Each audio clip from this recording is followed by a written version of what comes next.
pas grave, c'est pas grave. C'est pas grave.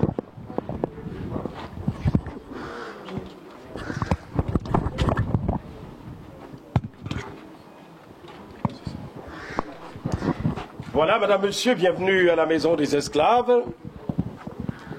La maison des esclaves qui a été construite en 1776. Une des dernières captiveries de l'île de Gorée. Parce que les premières avaient été construites en 1536, sous l'époque portugaise. Les Portugais avaient été les premiers Européens à prendre possession de l'île de Gorée en 1444. Pendant longtemps, l'île de Gorée avait donc été au centre des rivalités entre les nations européennes qui se battaient pour son occupation. Et successivement donc, elle avait été occupée en premier lieu, je le disais tantôt, par les Portugais, suivie en cela par les Hollandais, les Français, les Anglais, à nouveau les Français. Et il n'y a qu'après l'abolition de l'esclavage par la France, intervenue en 1848, avait eu à prendre place la colonisation. Elle avait perduré jusqu'en 1960. C'est l'année de l'indépendance du Sénégal. Mais dans cette maison, à l'époque, il y avait eu 150 à 200 esclaves, hommes, femmes et enfants, séparés de cellules suivant le sexe et l'âge. Mais la durée de l'attente pour les esclaves avait été très longue, parce que de 3 mois, voire 3 mois et demi, il n'y avait alors que des voiliers comme moyen de transport.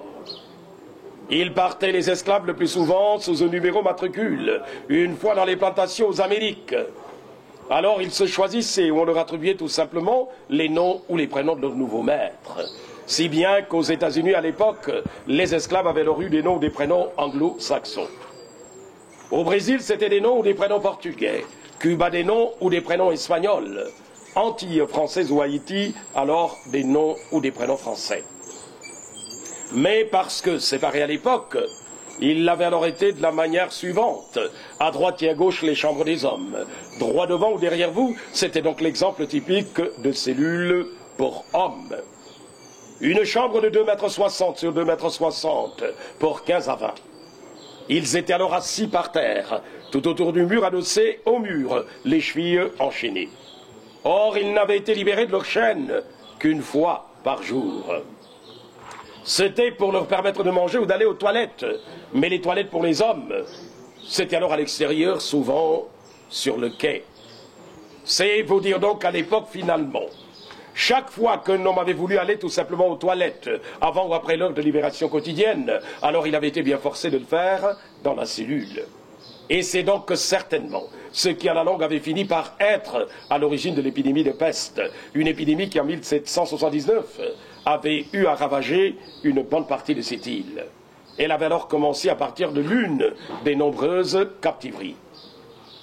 Mais c'est sans doute là également l'occasion d'insister sur le fait que finalement, la maison des esclaves n'avait alors pas été du tout la seule. D'autres maisons, en effet, avaient bien existé. Aujourd'hui, si la plupart de ces maisons sont devenues des maisons tout à fait privées, il y en a qui ont purement et simplement disparu.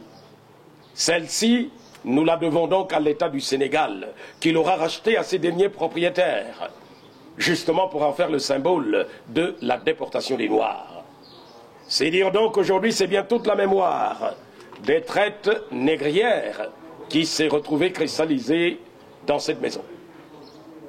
Et dans le prolongement, à l'angle à gauche, la chambre des enfants où le taux de mortalité fut le plus élevé. C'est là une petite cellule prolongée par un couloir, il conduit jusqu'au fond. Or, à l'époque, les enfants y avaient couché, à même le sol, le torse nu, serrés comme des sardines dans une boîte. Ensuite, les jeunes filles, à l'époque choisies pour la qualité des seins. Oui, les seins, le symbole de la virginité. Pour la coutume africaine, une jeune fille vierge ne pouvait être que celle dont les seins étaient parfaitement bien fermes. C'est dire donc que toutes celles dont les seins n'avaient pas été suffisamment fermes avaient été considérées comme ayant perdu leur virginité. Alors elles avaient été mises du côté des femmes. Et la vente avait alors fini par revêtir la forme d'un troc. Mais du point de vue troc, un enfant n'avait été échangé que contre un petit miroir. Un homme de plus de 60 kilos. Oui, c'était le poids minimum exigé pour les hommes. Un homme de plus de 60 kilos, donc, avait été échangé au même prix ou à égale valeur qu'une jeune fille considérée comme vierge, l'équivalent d'un baril de rhum ou d'eau de vie. Et la femme avait été vendue 4 fois moins cher. Mais tout de suite après, ce sera la cellule des inaptes temporaires, celle des hommes de moins de 60 kilos. Oui, c'était le poids minimum exigé pour les hommes. C'est dire donc qu'à l'époque, tout homme dont le poids n'avait pas atteint 60 kilos, eh bien systématiquement avait été mis dans la cellule réservée aux inaptes temporaires, à l'effet d'y être engraissé comme du bétail. Engraissé alors à l'aide de fèves de marée. C'est une espèce de haricot au Sénégal, nous l'appelons le niébé, alors additionné de l'huile de palme. Mais au bout de 3 mois, voire à 3 mois et demi, ce qui avait correspondu à la durée de l'attente pour les esclaves.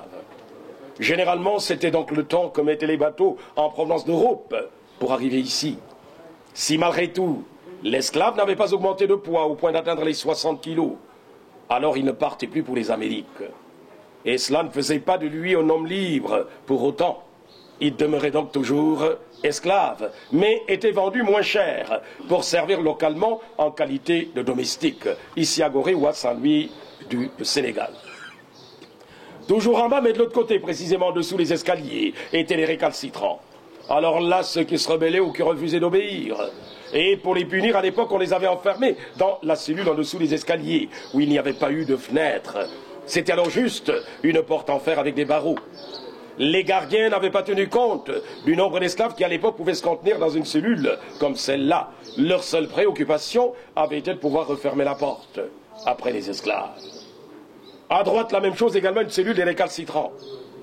À la différence de la première, 2 fenêtres situées de part et d'autre. Elle date de 1848, année de référence de l'abolition de l'esclavage en France et dans les colonies françaises. La date exacte avait été le 27 avril 1848. C'est à cette date-là qu'avait été signé le décret d'application par Victor Schweitzer. Et en entrant à la maison des esclaves, tout le monde a vu la porte du milieu, elle donne sur la mer. Elle est dite porte du voyage sans retour. Lorsqu'ils partaient les esclaves, c'est bien par ce couloir qu'ils avaient été amenés vers les bateaux. Celui qui franchissait la porte vers la mer ne revenait jamais plus, car passé la porte, l'esclave devait monter sur un petit pont construit à l'aide du bois de rognier. Le bois de palmier que vous verrez soutenant le plafond.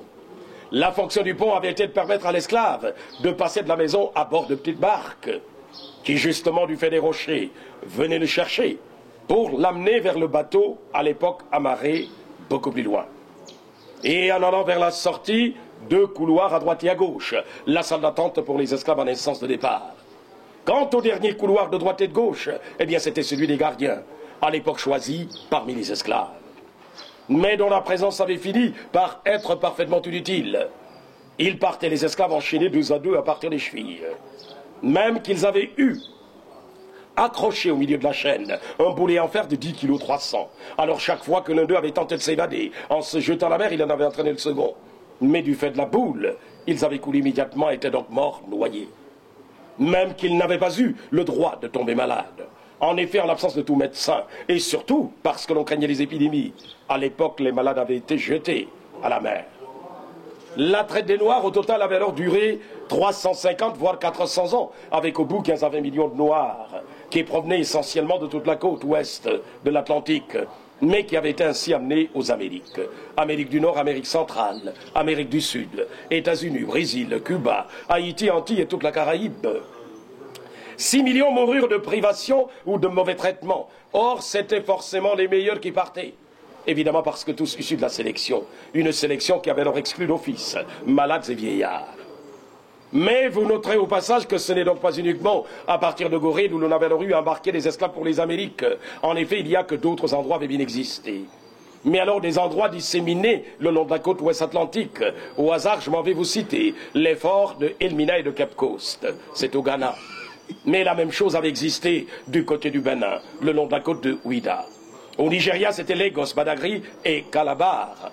En Gambie, James Island. Mais la même chose avait existé aux îles du Cap-Vert. Petit à petit donc, l'île de Gorée tout simplement avait fini par prendre le pas ou de l'importance sur les autres centres de transit, du fait de sa position géographique. Cette île est bien l'endroit le plus proche des côtes américaines. Pour l'étage, évidemment, c'était le logement des marchands. Mais la grande question aujourd'hui est qu'on pourrait se demander comment. Oui, comment, à cette époque, avaient-ils pu, ces marchands, s'organiser pour vivre si près avec des esclaves en bas? Mais à noter, madame, monsieur, que finalement, les Européens n'avaient alors pas été du tout les seuls à s'être occupés de la vente d'esclaves noirs. La réalité est qu'avant la traite dite atlantique, organisée par les Européens à destination des Amériques, une autre l'avait précédée, la traite des Noirs par les Arabes. Mais c'était du côté de l'Afrique de l'Est, entre les XIe et XVe siècles. Mais le grand port d'esclaves avait été l'île de Zanzibar. À noter que les esclaves à l'époque traités à partir de Zanzibar avaient alors eu pour destination l'île Maurice, l'île de la Réunion, Madagascar, l'Égypte, l'Asie et même l'Inde. Oui, sans compter la traite dénommée transsaharienne. Elle avait duré du 7e siècle au 19e. Et pour terminer, madame, monsieur, il y a qu'aujourd'hui, la maison des esclaves est assurément un nouvel espace d'expression de la démocratie et des droits humains. Pour garder cette vision, la maison des esclaves se doit d'être pour toujours un lieu de célébration du pardon et de la réconciliation entre les peuples. Et évidemment, à partir du bureau, il est bien possible de se faire délivrer un certificat de pèlerinage. Je m'en vais terminer en souhaitant à toutes et à tous bon séjour à Gorée et merci d'être venus.